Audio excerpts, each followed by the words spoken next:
அன்பார்ந்த மக்களுக்கு வணக்கம். நான் உங்கள் கார்த்திக் பிள்ளை அண்ட் வெல்கம் டு தி கேடி. கள்ளக்குறிச்சி மாவட்டம் கனியாமூரில் இருக்கக்கூடிய ஒரு கரும்பு தோட்டத்துக்குள்ள ஒரு பள்ளி சிறுவடியில் இருக்கக்கூடிய ஒரு மாணவியை கடத்தி வந்து ஒரு கும்பல் ரேப் பண்ணி கொலை பண்ண பார்த்துருக்கு. அதை பண்ண பார்த்தது ஒரு நபர். அதற்கு பிறகு அந்த கரும்பு தோட்டத்துக்காரங்க வேலை செஞ்சுட்டு வந்து அந்த பொண்ணை வந்து ரெஸ்கியூ பண்ணி காப்பாற்றி அவரை துரத்தி விட்டுறாங்க. அந்த பொண்ணை காப்பாற்றி வீட்டில் கொடுத்துட்றாங்க, வீட்டில் அனுப்பி வைக்கிறாங்க. அதற்கு பிறகு நடந்த ஒரு சம்பவம் அப்படிங்கிறது தான் இன்றைக்கு பயங்கர வேதனையான விஷயமா பார்க்கப்படுகின்றது மக்களே. இப்போது இந்த பார்க்க போகிற இந்த வீடியோ என்ன நடந்துச்சு, அதுக்கு பிறகு அந்த கரும்பு தோட்டத்துக்காரர் என்ன மாதிரி அந்த பொண்ணை காப்பாற்றினதுக்காக அவர் என்ன மாதிரியான ஒரு தண்டனைக்கு உள்ளாக்கப்பட்டார் அந்த ஒரு ஃப்ராடு கும்பலால் அப்படிங்கிறது இன்றைக்கு விடுதலை சிறுத்தை கட்சி திருமாவளவன் அவர் சொல்கிறாரு பார்த்தீங்களா, ஆட்சியிலும் பங்கு அதிகாரத்திலும் பங்கு அப்படிங்கிறது. அந்த பங்கு அப்படிங்கிற வார்த்தைக்கான ஒரு எதிர்வினை, அதாவது எப்படி எதிர்வினை சொல்கிறத விட அது எப்படி வந்து முடிய போகுது அப்படிங்கிறதுக்கான ஒரு சாம்பிள் தான் மக்களே. என்ன ஆச்சு டீட்டெயிலாக பார்க்க போகிறோம் இந்த வீடியோவில்.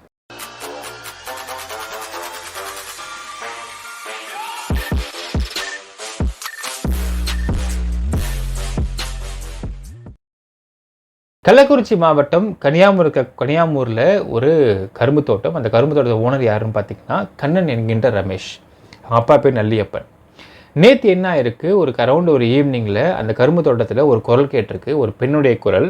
என்னை விட்டுருங்க குரல் கேட்டிருக்கு. இப்போ யார் என்னை விட்டுருங்க கத்துறது கரும்பு தோட்டத்துக்குள்ளே? நம்ம எல்லாருக்கும் தெரியுமா, கரும்பு தோட்டம் அப்படிங்கிறது வந்து கொஞ்சம் கரும்பு வளர்ந்துட்டாலே உள்ளே யார் இருக்காங்க அப்படிங்கிறது வெளியேருந்து பார்த்தா தெரியாது. அந்த தோட்டத்தில் வந்து ரவுண்ட்ஸ் போகிறாங்க அப்படின்னா அவங்களுக்கு தான் கண்டிப்பாக தெரியும் ஒரு குரல் கேட்குதுன்றது தெரியும். ஏன்னா அது ஆள் உயரத்துக்கு மேலே வளர்ந்ததுக்கப்புறம் உள்ள என்னென்னு தான் தெரிய போகிறது கிடையாதுன்ற மாதிரி தான் கரும்பு தோட்டத்துடைய அமைப்பே இருக்கும். ஸோ என்னை விட்டுருங்கன்னு ஒரு பெண் குரல் கேட்டிருக்கு. அப்போ யாருன்னு சொல்லிட்டு அவர் தேடி போயிருக்காரு. திரு கண்ணன் என்கின்ற ரமேஷ் அப்படிங்கிற நபர். அவர் தான் கரும்பு தோட்டத்துடைய ஓனர். தேடி போனப்போ தான் அங்கே ஒரு ஸ்கூல் யூனிஃபார்மில் ஒரு பொண்ணு, அந்த பொண்ணு தான் கத்திருக்கிறாங்க. அந்த பொண்ணை பலாத்காரம் பண்ணி கொலை பண்ணுறதுக்கு முயற்சி பண்ணிட்டு இருந்திருக்கான். கடத்தி கூட்டிகிட்டு வந்து ஒரு நபர். அப்போ இந்த நபரை பார்த்து தான் வந்து ஒரு சின்ன சண்டை வந்து கான்ஃப்ளிக்ட் வந்திருக்கு. அந்த நபர் துரத்தி விட்டாங்க. அவன் ஓடி போயிட்டு அந்த பொண்ணை ரெஸ்கியூ பண்ணி இந்த பொண்ணை காப்பாற்றி அவங்க வீட்டில் போய் விட்டுருக்குறாங்க மக்களே. இது நடந்தது முந்தா நாள். இது பண்ண உடனே அந்த பையன் என்ன பண்ணியிருக்கான், அந்த நபர் என்ன பண்ணியிருக்கான்னா, அவன் வந்து பங்காரம் காலனி அப்படிங்கிற ஒரு காலனியை சேர்ந்தவன். அவன் எஸ்சி சமூகத்தை சார்ந்தவர்னு சொல்கிறாங்க. அவன் என்ன பண்ணியிருக்கான், நேற்று நல்லா ஈவினிங் வந்து குடிச்சிட்டு கூட ஒரு 3 பேரை கூட்டிக்கிட்டு நேராக இந்த பொண்ணை இந்த மாதிரி பண்ணுறதுக்கு தடையாக இருந்த ரமேஷ் என்கின்ற கண்ணன் அப்படிங்கிற நபரை பழிவாங்குவதற்காக அவர் வேலை முடிச்சுட்டு வந்துட்டு இருந்திருக்காரு. வீட்டுக்கு வந்துட்டு இருந்த சமயத்தில் அவர் பைக்கில் வந்துட்டு இருந்திருக்காரு. இப்போ ஈவினிங் ஒரு 3 பைக்கில் போயிருக்கானுங்க, ஒரு 4 பேர் போயிட்டு அந்த நபரை தூரத்துலேருந்து கல்லால் அடிச்சிருக்காங்க. கல்லால் அடித்தார். அந்த நபர் வந்து நிலகுலைஞ்சி போய் கீழே விழுந்துட்டார். அப்போ கண்ணை திறந்து பார்க்குறப்ப தான் தெரிஞ்சிருக்கு, இது பண்ணிட்டு இருக்கிறது வந்து நேற்று துரத்தி விட்ட அந்த நபருன்னு தெரியுது. எப்படியாச்சும் ஒருத்தனையாவது பிடிக்கணும்னு முடிவு பண்ணுறாரு. அவர் கொஞ்சம் ரிவோல்ட் ஆனவுடனே மற்ற 3 பேர் தப்பிச்சு ஓட்டானுங்க. ஒருத்தன் மட்டும் மாட்டிக்கிட்டான். இப்போது அந்த நபருக்கு எந்த அளவுக்கு அடிபட்டிருக்கு. அப்புறம் அரசு மருத்துவமனைக்கு அவர் போயிட்டார். மேல் சிகிச்சைக்காக வந்து கள்ளக்குறிச்சி மருத்துவமனைக்கு போயிருக்கிறாரு.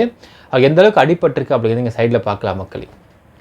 அதாவது ஒரு பொண்ணை கடத்தி கூட்டிகிட்டு வந்து கரும்பு தோட்டத்தில் வந்து ரேப் பண்ணி கொலை பண்ண பார்த்த ஒரு நபர்கிட்ட அந்த பொண்ணை காப்பாற்றினதுக்காக பங்காரம் காலனியை சேர்ந்த விடுதலை சிறுத்தை கட்சியின் அபிமானியான ஒரு நபர் இந்த மாதிரி அவரை அடித்து கொலை முயற்சி பண்ணியிருக்காரு அப்படிங்கிறத நீங்கள் கண்கூடாக பார்க்க முடியுது.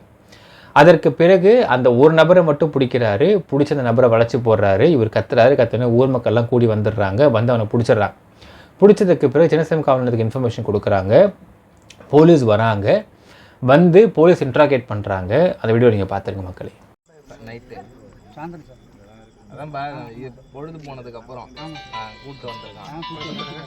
எதுக்கு உள்ள கூப்பிட்டு போனா இல்லை சார், உள்ள போட்டு படுத்து இருங்க ஒரு நிமிஷம். என்ன அவர் சொல்லிட்டான், அப்புறம் நீங்கள் பதில் சொல்லுங்கள். பங்காரம்மா, சரி. பொண்ணுன்னா ஒரு பொண்ணு பங்காரம், 2 பேரும் ஒரே ஊர்.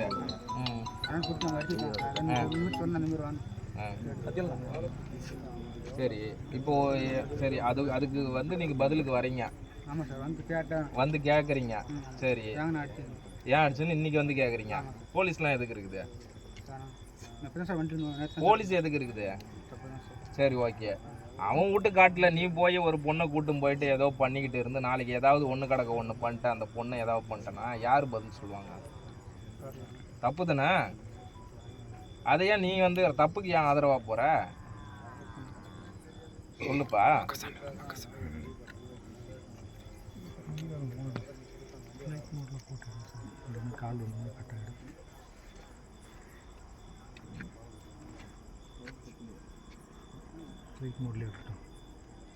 போட்டிங்க இப்போ வெளியே வாங்க இல்லை இல்லை நீங்கள் வெளியே வாங்க இப்போ கேமரா கண்டினியூ பண்ணுங்க. இங்க பாருப்பா. சரி, யார் யார் வந்தது இங்க? சார் நான் சார் எங்கள் அக்கா பையன். உன் பேர் என்ன? என் பேர் முரளி சார். முரளி. அப்பா பேரு? பாலன். சரி, இன்னொரு ஆளு? தனுஷ் சார். தனுஷ். தனுஷா? அப்பா பேரு? சரிங்க. செல்வம்மா? சரி. பங்காரம் சார். பங்காரம்மா? ஊரா காலனியா? காலனி. காலனி. இன்னொரு ஆளு? என்ன சார்? மொத்தம் 4 பேர் வந்தீங்கல்ல? சார் 3 பேர் தான் சார். இன்னொரு ஆளு யாரு? இன்னொரு பேர் அவங்க பேர் திருவண்ணம் சார். திருவேங்கடம்மா? அப்பா பேரு? அப்பா பேர் ஐயா சார். ஐயாசாமியா? சரி, 3 பேர் வந்து கேட்குறீங்க இன்னைக்கு. என்னன்னு கேட்டீங்க? இவர் ஏங்க அடிச்சுன்னு ஏன் அடிச்சிங்கன்னு கேட்டீங்க. அதுக்கு அவர் என்ன சொன்னார்? அவரும் சார் திட்டினா இருக்கிறாங்க. அவர் பேர் என்ன? அவர் பேர் சொல்லி சார். தெரில, காட்டுக்காரரு. அவர் ஒரு ஆள் தான் இருந்தார். சரி, எத்தனை மணிக்கு வந்து கேட்டீங்க? சார் இப்போ தான் சார் ஒரு 6 மணி இருக்கு சார். 6 மணி இருக்குமா? எவ்வளோ நேரம் ஆகுது இப்போத்துலேருந்து? ஒரு 1 ஹவருக்கு முன்னாடி இருக்குமா? மணி 7:30 ஆகுது. சரியா? சரி. அதுக்கப்புறம் என்னாச்சு? கேட்டதுக்கு என்ன பண்ணீங்க? குடிச்சிருக்கியா? குடிச்சிருக்க. அவங்க 2 பேரும் குடிச்சிருந்தாங்க உன் கூட வந்தவங்களாம்? இல்லை சார் அவர் குடிக்கல சார். குடிக்கல. சரி, அவங்க 2 பேரும் எங்க அவங்க வீட்டு போயிடுங்க சார். போயிட்டானுவ உன்னை விட்டுட்டு? ஆமாம் சார். ஏன் அந்த மாதிரி? தப்பு இல்லை. தப்பு தான் சார். எதுக்கு அந்த மாதிரி பண்ண? போதில் போதையில் பண்ணுறியா? அந்த புள்ள யாருங்க? உனக்கு கல்யாணம் ஆயிடுச்சா? சரி, அந்த பையன் உங்கள் அக்கா பையன் பேர் நான் நேற்று வந்தவன். தனுஷ். தனுஷ். தனுஷ் இன்னைக்கு வந்தானா? சரி, தனுஷ் கூப்பிட்டு வந்த பொண்ணு பேருண்ணா? ஓகே. அப்படி இருந்தாலும் விசாரணையில வந்துடும் வெளியில. நீ ஏன் சொல்லு? பேர் தெரியும் சார். ஆய், இப்பதான் உங்க அப்பா அந்த சொந்த சொன்ன பேர் பேரை தெரியலங்கிற. அவங்க இந்த காலனி சார். நான் அது என்னன்னே தெரியாம நீ வந்தியா? சரி, போங்க, ஜெயிலுக்கு போங்க, போட்டு விட்டுரும். சார் இவரோட பேர் தான் அந்த தனுஷ். இவரை எங்க உட்கார வச்சுக்கிறீங்க? இல்ல உட்கார்லையா? அவரா வந்து உட்காந்துக்கிறாரு. உட்கார வச்சாங்களா? போயிருந்தேன் உட்காருங்க. நாங்க பண்ணைக்காரர் அவங்க ஒன்றும் பண்ண அவங்ககிட்ட ஒன்றும் இல்லைன்னு சொல்லிட்டு பண்ணைக்காரர் கூட உட்காந்து உங்களை யாராவது அடிச்சாங்களா? அதெல்லாம் இல்லை. அடிக்கலாம் இல்ல, சும்மா உட்கார வச்சிருக்காங்க. உட்கார வச்சிருக்காங்களா? நீங்களா உட்காந்துக்கிறீங்களா? இல்லைங்க உட்காரு பக்கத்து காட்டுக்காரரா? உட்காரு நாங்க சரி, உட்காருங்க, மேல உட்காருங்க. உட்காருலன்னா இல்ல இல்ல, முடியலன்னா மேல உட்காருங்க. உட்காருங்க, மேல உட்காருங்க. இந்த கட்டையில உட்காருங்க. நான் அப்பதாங்க மாடு ஓட்டிட்டு வீட்டுக்கு போனேன். சரி. இந்த மாதிரி சத்தம் கேக்குதுன்னு பண்ணைக்காரர் பேர் சொன்னா என் பெரியம்மாவன். இந்த மாதிரி இப்ப நலிவு பண்ணைக்காரர் போய் சண்டை பிடிச்சிட்டு இருந்தானு நான் போய் சண்டை போட்டு அனுப்பிட்டு வந்துட்டேன். திருப்பி இந்த எங்க கூத்தரு என்ன இல்லாத போய் இந்த வேலை பண்ணிட்டு வந்துட்டான்னு சொல்லி என் மகன் சொன்னான். பாப்பா போய் தனுஷ் யாரு உங்களுக்கு? பேரம் வேணும். அவன் பண்ணது தப்புதானே? தப்புதான் சாமி. நான் ஏன் அந்த மாதிரி பண்றாங்க? செய்யக்கூடாது சாமி. உனக்கு வேணா பிடிச்சிருக்கு ஒரு பொண்ணுன்னா கல்யாணம் பண்ணிக்க உண்மைதான் வேண்டியது. சாமி. நான் உண்மைதாங்க சாமி. பண்ணைக்காரர் பாருங்க எல்லாம் தாயாப்பில் இந்த கன்னியாகுமரி ஒண்ணு அவன் ஏதாவது பண்றதா இருந்தானா அவங்க வீட்லயோ இல்ல உங்க வீட்லயோ ஏதாவது அவனுக்கு சொந்தமான இடத்துலயோ வேற எங்கேயாவது ஏதாவது பண்ணிக்கிட்டு இருக்கணும். அதை விட்டுட்டு பொண்ணு மேஜரா? பொண்ணு வந்து சாதி வேற சாதி. என்ன பொண்ணு பேருண்ணா? பொண்ணு பேர் தெரியாது சாமி நம்மளுக்கு. அந்த பொண்ணை வந்து ஸ்கூல் ட்ரெஸ் ஆர்சியில் படிச்சுக்கிட்டு இருக்கிற வாக்கில் அப்படியே கூட்டிட்டு வந்திருக்காங்க. ஸ்கூல் பொண்ணா? ட்ரெஸ்ஸில் இருந்திருக்கு. எந்த ஸ்கூலு? மேல உட்காரு. ஆர்சி ஸ்கூலா? பேருண்ணா அந்த பொண்ணு பேரு? இவன் இப்ப கொஞ்ச நேரம் முன்ன சொன்னா சார். அந்த பொண்ணு பேர் சொல்ல அதான் சொல்றேன்னு சொல்றாங்களே. சரி விடு, ஸ்கூல் பொண்ணு. அதை விட நான் விசாரணையில் தெரிஞ்சிடும் என்ன ஏதுன்ட்டு. மெயினாக அந்த பொண்ணு பேர் தான் கிட போகுது. அதான் பண்ண போகுது. பெற்றவங்க மெச்சிக்குவாங்க. சரி, அதை விடுங்க. இப்போ நீ என்ன பண்ற? நேராக ஹாஸ்பிட்டல் போற. ஹாஸ்பிட்டல் போறியா வீட்டுக்கு போறியா? போ, ஹாஸ்பிட்டல் போ. கிளம்பி கூப்பிட்டு போங்க. இப்போ போலீஸ் எதுக்கு இருக்குது? அதுக்காக போய் அடிப்பீங்களா? சார் யாரும் அடிக்கல சார். இருங்க யாரா ஒருத்தர் சொல்லுங்க. கல் எடுத்து அடிச்சுட்டு தான் அந்த கல் கிடக்கு வாங்கணும் பாருங்க. அந்த அவனை வந்து கொலை பண்ற நோக்கில் தான் சார் வந்துக்கிறானுவ. கல்லால் அடிச்சா என்ன சார்? வண்டியில போயிட்டு இருக்கும்போது கல்லால் அடிச்சா எப்படி சார் அர்த்தம்? வந்து காட்டுல மருந்து அடிச்சிட்டு இருந்தாப்ல. நான் பார்த்துட்டு தான் போறேன், பஸ் விட்டு இறங்கி போனேன். திரும்ப 6 மணி ஆகல வீட்டுக்கு போறதுக்காக வந்திருக்காரு. இவங்க 3 பேர் தண்ணி அடிச்சுட்டு வந்திருக்கானு வந்து கல்லை தூக்கி முதல்ல இவர் எதுக்குடா வளைக்கிறீங்க அப்படின்னு சொல்லி கேட்டிருக்காப்ல. அது என்னடா முதல்ல பேசுறீங்க, அடிச்சுட்டு அப்புறமேட்டு பேசுவோம். எதா இருந்தாலும் கல் இருந்தது எடுத்து அடிச்சதுல இந்த இடத்துல நல்லா வெட்டுக்காயம், கண்ணு வீங்கிச்சு. அதுக்கப்புறம் பிடிச்சி உயிர்நிலையெல்லாம் பிடிச்சி நெரிச்சிருக்கிறானு. ஆமா, அதுக்கப்புறம் இவர் கீழே வீழ்ந்தவர் எந்திரிச்சு யாரையா ஒரு ஆளையாவது பிடிக்கணும்னு நினைச்சுதான் 2 பேர் இப்படி எங்க பாரு ஏறி ஓட்டாங்க. இவங்க ஒரு ஆள் தான் மாட்டினது. 3 பேர் சேர்ந்து அடிச்சிருக்கானுங்க. ஆமா. அப்படியே பொறுமையா சொல்லிட்டீங்க கேட்டாங்க. அவரும் அடிச்சிருக்காங்க. பெரியவரே உட்கார்ந்துட்டு இருக்காரு வயசானவரே. தனுஷோட தாத்தா எங்க போயிட்டாங்க? கல்ல பாரு கல்ல எடுத்து அடிச்சிக்கறானோ என்ன நோக்கத்துல வந்து அடிச்சிருப்பாங்க. அதனால கூப்பிடு. சாவடிக்கும் தான். தாத்தாவை கூப்பிடு. கண்ணன் காட்டியும் தப்பிச்சாருப்பா. வேற ஆளா இருந்தாலும் முடிச்சிருப்பானுங்க. அதெல்லாம் கதை முடிஞ்சு. வேற ஆளா இருந்தா கதை குளோஸ். ஆமா, அவரு 4 பேர் சமாளிக்கிற அளவுக்கு சக்தி உள்ள ஆளு. அவனும் கொஞ்சம் வாடாம மடிச்சுக்கிட்டு சீக்கிரம் பிச்சு எடுத்து போற அவரே. பிரேயர்லாம் தூக்கி வச்சாச்சு, இப்பதான் வச்சு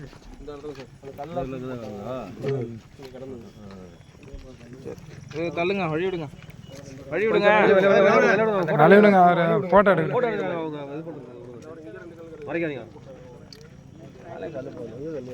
இன்ட்ராகேஷன் தான் தெரியுது அது வந்து ஒரு ஸ்கூல் படிக்கிற பொண்ணு அப்படிங்கிறது ஒன்று. 2வது அது வேறு சமூகத்து பொண்ணு அப்படின்னு தெரியுது. இப்போது இது வந்து போக்சோக்குள்ளே வந்துடும். 3வது அந்த பொண்ணை கடத்தி கூட்டிகிட்டு வந்து இந்த கரும்பு தோட்டத்தில் வந்து இப்படி ஒரு ரேப் பண்ணி கொலை பண்ண பார்த்துட்ருக்குறான் ஒருத்தன் அப்படிங்கிறது எந்த மாதிரியான எண்ணத்தை காட்டுகிறது அப்படிங்கிறத நீங்கள் பாருங்கள். அடுத்தது 4வது விஷயம் பார்த்தீங்கன்னா, இப்போ இந்த பங்காரம் காலனிலேருந்து கூட்டிகிட்டு வந்த ஒரு சில பேர் இருக்கிறாங்க. அவனுங்கெல்லாம் யார் அப்படிங்கிறத விசாரித்து பார்க்கும்போது தெரிகிறது, கனியாமூர் பள்ளி சக்தி மெட்ரிகுலேஷன் பள்ளியில் ஜூலை 17, 2022 நடந்த ஒரு கலவரத்தில் டிராக்டர் எடுத்துக்கிட்டு போயிட்டு பஸ்ஸெல்லாம் வந்து போய் இடித்து உடைச்சதில் அந்த வழக்கில் கைது பண்ணப்பட்ட அவனுங்க தான் இன்றைக்கி கனியாமூரில் கண்ணன் என்கின்ற ரமேஷை ஒரு பொண்ணை காப்பாற்றினதுக்காக அடித்து கொலை பண்ண பார்த்துருக்காங்க அப்படிங்க தெரிய வந்திருக்கிறது மக்களே. இப்போ இந்த கலவர வழக்கு இதுவரைக்கும் விசாரணை சரியாக போகாமல் தான் இருக்கிறது. இப்போ இந்த கலவர வழக்கில் இதுவரைக்கும் விசாரணை சரியாக போகாமல் இருப்பதற்கான மிக முக்கியமான காரணம் பார்த்தீங்கன்னா பல விஷயம் சொல்லலாம். அதில் ஒன் ஆஃப் த ஃபேக்டர்ஸ் பார்த்தீங்கன்னா கலவரத்தை பண்ணதே விடுதலை சிறுத்தை கட்சி தான். திருமாவளவன் ஸ்ட்ரெயிட்டாக இன்வால்வ்டு. இப்போது வந்தவனுங்க பூரா திருமாவளவனுக்காக வந்த அவங்களுடைய சமூகத்து பசங்க. இப்போ இவங்களை காப்பாற்றுறதுக்கு பிளான் பண்ணுறாங்க, இவங்களை காப்பாற்ற முடியல. ஒரு சில பேர் வந்து பச்சையாக மாட்டிக்கிட்டானுங்க வீடியோன்றதில், அவங்கள அரெஸ்ட் பண்ணப்பட்டாங்க. இப்போ இந்த நபர்களை காப்பாற்றுவதற்காக என்னென்ன கேமெல்லாம் பிளான் பண்ணாங்கன்ற எல்லாருக்கும் தெரியும் மக்களே. இப்போது ஒரு பொண்ணுடைய வாழ்க்கையை காப்பாற்றுறாங்க, அது வேறு சமூகத்து பொண்ணு. இவங்க சமூகத்து பொண்ணு இவங்க பொண்ணு பண்ண மாட்டாங்களாமா, வேறு சமூகத்து பொண்ணை நீங்கள் பார்த்துங்க. எல்லா உள்ளடங்குது பாருங்கள், நாடக கதை உள்ளடங்குதுங்களா. ஒரு ஸ்கூல் படிக்கிற பொண்ணை அந்த பொண்ணை ஏமாற்றி கடத்தி கூட்டு வந்து கரும்பு தோட்டத்தில் இப்படி ஒரு வேலையை செய்கிறதுக்கான அவசியம் என்ன வேண்டி கிடக்கு. உண்மையாக லவ் பண்ணுறவனா இருந்தால் வீட்டை பொண்ணு கேட்டிருக்கலாம், அதை வந்து ப்ராப்பராக டீல் பண்ணியிருக்கலாம். அப்போது என்னென்னா இவங்க திருமாவளவன் சொல்கிற மாதிரி தான், உன்னுடைய விதையை அங்கே விதைச்சிரு அப்படின்னு பாரு. பார்த்தீங்களா, அந்த கதை நடந்துக்கிட்டு இருக்கு இந்த இடத்துல. ஸோ வேறு சமூகத்து பொண்ணு அந்த பொண்ணை எப்படிலாம் வந்து பண்ணுறாங்கன்ற பாருங்கள். இப்போது இந்த இடத்துல எஸ்சி சமூகத்திலிருந்து காப்பாற்றப்பட வேண்டியது வேறு சமூகமா இல்லை எஸ்சி சமூகம்தான் வந்து பாதிக்கப்பட்டிருக்காங்களா அப்படிங்கிறத நீங்களே பாருங்கள் மக்களே. இதில் வந்து ஒரு விஷயம் பார்க்க வேண்டும். இதில் நான் சமூக நல்லிணக்கத்தை பற்றி பேசிகிட்டு இருக்கேன், சமூக பாகுபாடை பற்றி நான் பேசலை. அதாவது எஸ்சி சமூகத்தை, ஸ்கெடியூல்டு கேஸ்ட் தலித் சமூகத்தை மற்ற சமூகத்திலேருந்து விலக்கி எடுத்துகிட்டு வந்து இதை வைத்து பக்காவாக அரசியல் செய்யக்கூடிய வேலை தான் பார்த்துட்ருக்கார் திருமாவளவன். இப்போது சமூக நல்லிணக்கம் அப்படின்னா பார்த்தீங்கன்னா என்ன ஒரு நாள் இந்த மாதிரி நாடக காதல், இந்த மாதிரி வேறு சமூகத்து போன்ற போய்ட்டு வந்து விதையை விதைச்சிருன்னு சொல்கிறது, இந்த மாதிரி கான்செப்ட்லாம் அவங்க யாருமே சொல்ல மாட்டாங்க. இதெல்லாம் அவர் சொல்லிகிட்ருக்காரு, இதை ப்ராப்பராக பண்ணிகிட்ருக்குறாங்க இவங்க அப்படிங்கிறது எதை காட்டுகிறதுன்றதை பாருங்கள் மக்களே. இப்போது இந்த ரமேஷ் என்கின்ற கண்ணன் இவருக்கு யார் பாதுகாப்பு கொடுக்கறது? அவருடைய கரும்பு தோட்டம், அவர் கரும்பு தோட்டத்தில் ஒரு ஸ்கூல் பொண்ணை கூட்டு வந்து இது பண்ணுறானுங்க. நாளைக்கு அந்த பொண்ணு இறந்து போச்சுன்னு வச்சுங்களேன், யாரை வந்து பிடிப்பாங்க? யாரை வந்து கேட்பாங்க? கண்ணன் தான் கேட்பாங்க. இப்போ இந்த இடத்துல இந்த பொண்ணை காப்பாற்றினதுக்காக நீ எதுக்கடா அந்த பொண்ணை எங்கிட்ட இருந்து காப்பாற்றின அப்படின்னு ஒரு கும்பல் வந்து அடித்து அவரை கொலை முயற்சி பண்ணுறாங்க அப்படின்னால் இது என்ன மாதிரியான ஆட்டிடியூடை காட்டுகிறது மக்களை? நாங்கள் ஆளுங்கட்சியில் கூட்டணி கட்சி எதாவது பண்ண முடியாது எங்களை அப்படிங்கிறத காட்டுகிறதா? இப்போ நாளைக்கு திருமாவளவன் சொல்கிற மாதிரி ஆட்சியிலையும் பங்கு அதிகாரத்துலேயும் பங்குன்னு வந்துட்டாங்கன்னா இவங்க என்னென்ன பண்ணுவாங்க? அப்போது இந்த கலவர வழக்கை ப்ராப்பராக விசாரித்து அந்த இமீடியட்டாக, அதாவது உங்களுக்கு ஜூலை 17 கலவரம் நடக்கிறது 2022, ஜூலை 18 எஸ்ஐடி ஃபார்ம் பண்ணுறாங்க. வித்தின் 3 months to 6 monthsக்குள்ளே அந்த கலவர வழக்கை டீட்டெயில்டாக ப்ராப்பராக பர்ஃபெக்டாக விசாரித்து அதில் உள்ள அத்தனை பேரையும் அரெஸ்ட் பண்ணி இந்த கலவரத்தை எப்படி உருவாக்குனாங்க, யார் உருவாக்குனாங்க எல்லாத்தையும் அவங்க செய்திருந்தாங்களே. ஆனால் இன்றைக்கு இந்த மாதிரி ஒரு விஷயத்தை இந்த நபர்கள் செய்வதற்கு தைரியம் வந்திருக்காது. அப்போ தைரியம் வந்திருக்குன்னு என்ன அர்த்தம்னா நம்மளை காப்பாற்ற ஒரு கட்சி இருக்குது, திருமாவளவன் இருக்கார் அப்படிங்கிற தைரியம் தான் மக்களே. இப்போது இந்த பாதிக்கப்பட்ட பொண்ணு, அந்த பொண்ணுக்கு யார் வந்து ஆறுதல் சொல்வது? அரசாங்கம் சொல்லுமா? அப்படி சொல்ல வேண்டும்னா என்ன பண்ண வேண்டும்? இவங்களை அரெஸ்ட் பண்ணணுமா, ரிமாண்ட் பண்ணணுமா? இந்த நடவடிக்கை ப்ராப்பராக இருக்குமா அப்படிங்கிறது தெரியல மக்களே. ஆனால் ஒரு விஷயம் ரொம்ப தெளிவாக தெரியுது, என்னென்னு பார்த்தீங்கன்னா மற்ற சமூகத்துக்காரங்கள்லாம் இன்றைக்கு அவங்களுடைய பெண் பிள்ளைகளை காப்பாற்றுவதற்கு யார்கிட்டேருந்து அப்படின்னு பார்த்தா தலித் சமூகத்துக்கிட்டேருந்து காப்பாற்றுவதற்கு பெரிய போராட்டம் பண்ணிட்டுருக்குறாங்க. இது அப்பட்டமாக தெரியுது. இதை பற்றி ஒருத்தவங்க படம் எடுத்தாங்கன்னா அந்த படத்தை முடக்க வேலை பார்க்குறாங்க. ஆனால் ரியாலிட்டி இதுதான். இப்போ இந்த பொண்ணை கடத்தி கூட்டிகிட்டு வந்து இந்த மாதிரி பண்ணியிருக்காங்க. இந்த பொண்ணு வாழ்க்கை என்ன ஆகுறது? இந்த பொண்ணுடைய லைஃப் லாங் இந்த விஷயம் மறக்க போகிறது கிடையாது. இல்லை எவ்வளவு சமூக சிக்கல் இருக்குது, எவ்வளவு சைக்கலாஜிக்கல் சிக்கல் இருக்குது அப்படிங்கிறத பார்க்க வேண்டும் மக்களே. 2 விஷயம் உடனே கொண்டு வரப்பட வேண்டும். ஒன்று, செக்ஸ் எஜுகேஷன் இன் ஸ்கூல்ஸ். அது இமீடியட்டாக is need of the hour. அதை கொண்டு வந்தால்தான் எப்படியெல்லாம் பெண்களை மயக்குவதற்கு இவங்க பேசுவாங்க அப்படிங்கிறதை அந்த பெண்கள் குழந்தைங்க புரிஞ்சிக்க முடியும் அப்படிங்கிறதுல மாற்று கருத்து கிடையாது. 2வது, செக்ஷுவாலிட்டியை பற்றி இந்த பசங்களும் பொண்ணுகளும் மாற்றி தெரிஞ்சிக்க வேண்டிய கட்டாயத்தில் இன்றைக்கி உலகம் இருக்கிறது அப்படிங்கிறதுல மாற்று கருத்து கிடையாது. செகண்ட் பாயிண்ட் பார்த்திங்கன்னா மக்களே, இந்த ஜாதி ரீதியான கட்சிகள், அதாவது வெளியே வேணால் சும்மா சமூக ரீதியும் பேசிக்கலாமே தவிர ஜாதி ரீதியான கட்சிகளான விடுதலை சிறுத்தை கட்சி, பாமக, இதெல்லாம் வந்து ஜாதியை மட்டும் வைத்துக்கொண்டு கட்சி ஆரம்பித்த ஒரு கட்சிகள். இந்த 2 கட்சிகளுக்கும் தலைவன் சரி கிடையாது, தப்பாக வழிநடத்தி கொண்டிருக்கிறார்கள். இதெல்லாம் வந்து மாற வேண்டும் என்றால் ஜாதி ரீதியான கட்சிகள் அப்படிங்கிறதை இந்தியாவே அதனை ஒழிக்க வேண்டும். அப்போ ஒழிச்சா என்ன பண்ணுவாங்க? அடுத்தது எங்கள் ஜாதி ரீதி கட்சி கிடையாதுன்னு சொல்லிட்டு அவங்க அதை வேறு மாதிரி பேரை மாற்றிப்பானுங்க. இதை வந்து எல்லா சமூகமும் இருக்கின்ற மாதிரி பிம்பத்தை ஏற்படுத்திப்பானுங்க. இதற்கு ஒழிக்கப்பட வேண்டும் என்றால் விடுதலை சிறுத்தை கட்சி, பாமக, இந்த 2 கட்சிகளுக்கும் 2 கட்சியும் கூட்டணிக்கு எடுத்துக்கொள்கின்ற பிரதான கட்சிகள் ஸ்டாப் பண்ணும். அவங்க 2 பேரும் அரசு அனாதை ஆக்கிட்டாங்க அப்படின்னால் ஆட்டோமேட்டிக்காக ஓட்டு விட போகிறது கிடையாது. அப்போ ஓட்டு பிரியும். அந்த கட்சியிலேருந்து நிர்வாகிகள்லாம் வெவ்வேறு இடத்துக்கு பிரிய ஆரம்பிச்சிருவாங்க, மாற ஆரம்பிச்சிருவாங்க. ஒரு சமூக நல்லிணக்கம் ஏற்பட வேண்டும் என்றால் எல்லா சமூகமும் ஒன்றா புழங்குவதற்கான ஒரு எண்ணத்தை ஏற்படுத்த வேண்டும். எல்லா சமூகம் ஒன்றா புழங்கினா மட்டும்தான் நல்ல ஒரு கேரக்டரைசேஷன் வளர முடியும். ஒருத்தவங்க புரிஞ்சுக்கிறதுக்கான நேரம் ஏற்படும், தன்மை ஏற்படும், சூழ்நிலை ஏற்படும். இப்போது ஒருத்தவங்களுடைய கேரக்டர்ஸையும் ஒருத்தவங்க பிஹேவியர்ஸை வச்சு தான் அவங்களை மதிப்பிட முடியும் மக்களே. அப்படி மதிப்பிட வேண்டும், நல்ல மதிப்பு வரணும் அப்படின்னால் சமூகத்தில் எல்லா சமூகம் ஒன்றா பழகிறதுக்கு முதல்ல இடத்தையும் சூழ்நிலை ஏற்படுத்த வேண்டும். அதனை இந்த பிசிக கட்சி ஒருபோதும் செய்ய போவது கிடையாது. அதை எப்படியாச்சும் முடக்க தான் பார்ப்பாங்க. ஏன்னால் தலித் சமூகத்திலேருந்து மற்ற சமூகத்தை பிரித்து வச்சா மட்டும்தான் இவங்க அரசியல் பண்ண முடியும் அப்படிங்கிறதுல அவங்க ரொம்ப தெளிவாக இருக்காங்க. அப்போ மக்கள் நீங்கள் தான் அதை புரிஞ்சுட்டு வெளியே வரணுமே தவிர இதனை கட்சிகள் செய்ய போகிறது கிடையாதுன்ற தெளிவாக தெரியுது மக்களே. இப்போ இந்த சம்பவத்துக்கு அரசும் திருமாவளவன் பதில் சொல்ல போகிறான்றதை பார்க்கலாம். என்ன நினைக்கிறீங்கன்றதை கமெண்ட்டில் மென்ஷன் பண்ணுங்கள். நன்றி, வணக்கம்.